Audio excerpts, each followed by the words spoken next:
बादशाह ने पत्र में लिखवाया कि गनीम के पकड़े जाने पर सजा के रूप में उसे बेड़ियां डालकर पूरे शहर में घुमाया जाए और उससे कोड़े मारे जाएं।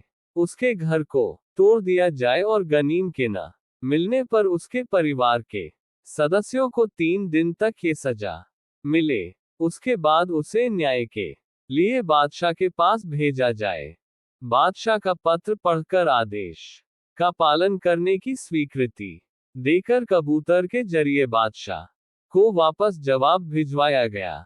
बादशाह की आज्ञा का पालन करने के लिए हाकिम जुबैनी सैनिकों के साथ गनीम के घर पहुंचा। गनीम के घर पहुंचने पर जुबैनी ने देखा कि घर में उसकी मां और बहन अलंकित गनीम को मरा जानकर उसकी कब्र बनवाकर मातम मना रही हैं। जुबैनी को पता चला कि घर से बगदाद जाने के बाद से गनीम ने अपने परिवार को न तो कोई चिट्ठी भेजी और न ही कभी संपर्क किया, इसलिए उसे मरा जानकर उसकी मां और बहन मातम मना रही हैं। पूरी स्थिति देखने के बाद भी जुबैनी को शक था कि कहीं गनीम को उन्होंने घर में छिपाकर न रखा हो, तो उसने सैनिकों को घर की तलाशी लेने का आदेश दिया। हालांकि उन्हें पूरे घर में गनीम नहीं मिला। हाकिम जुबैनी ने गनीम की मां व बहन को बादशाह का दिया आदेश बताया और कहा कि गनीम के न मिलने पर उन दोनों को बादशाह का दंड भोगना होगा। बादशाह के आदेशानुसार जुबैनी ने गनीम की मां और बहन को घर से बाहर निकलने के लिए कहा और घर को तुड़वा दिया। दोनों स्त्रियों को पूरे शहर में कोड़े मारते हुए घुमाया गया। उनकी यह स्थिति देखकर जुबैनी को भी दया आ रही थी, लेकिन वह बादशाह के आदेश की अवहेलना नहीं कर पाया। सजा पूरी करने तक दोनों स्त्रियां दर्द और थकान से बेहोश हो चुकी थीं, तो हाकिम जुबैनी दोनों को अपने महल ले आया। बादशाह ने अपने पत्र में कड़े शब्दों में लिखा था कि गनीम के परिवार की किसी भी तरह की सहायता करने वालों को भी दंडित किया जाएगा, लेकिन दोनों स्त्रियों की हालत देखकर जुबैनी की पत्नी को उन पर दया आ गई। जुबैनी की पत्नी ने चुपके से अपनी 2 सेविकाओं को गनीम की मां और अलंकित के पास उनकी मरहम पट्टी व देखभाल करने के लिए भेज दिया।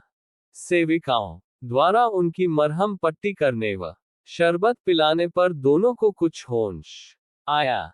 जब दोनों को पता चला कि जुबैनी की पत्नी ने सेविकाओं को उनकी सेवा के लिए भेजा है, तो उन्होंने सेविकाओं के जरिए जुबैनी की पत्नी का शुक्रिया अदा किया और उसे ढेरों दुआएं दी।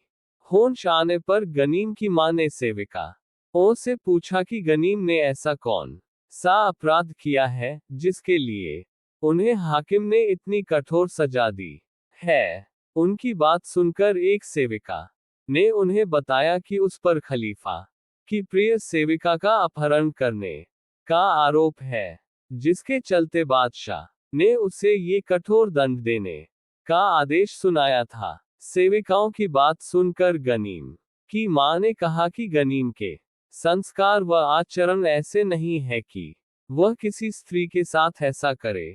उस पर लगे आरोप गलत है। सेविकाओं की बात सुनकर दोनों माँ बेटी आपस में गले लगकर फूट फूट कर रोने लगी। अगले 2 दिन भी गनीम की माँ और उसकी बहन को दंडित किया गया, लेकिन हाकिम जुबैनी के कहने पर उन पर सिपाहियों की मार कम पड़ी। दंड खत्म होने के बाद बादशाह का आदेश होने के कारण नगर में किसी ने भी गनीम की माँ और बहन को सहारा नहीं दिया। दोनों जहां भी जाती उन्हें लोग दुत्कार कर भगा देते। नगर में कोई आश्रय न मिलने पर गनीम की मां और बहन ने दूसरे शहर जाने का फैसला लिया, लेकिन बादशाह ने दोबारा आदेश भिजवाया कि उन्हें आसपास के गांवों में भी शरण न मिले।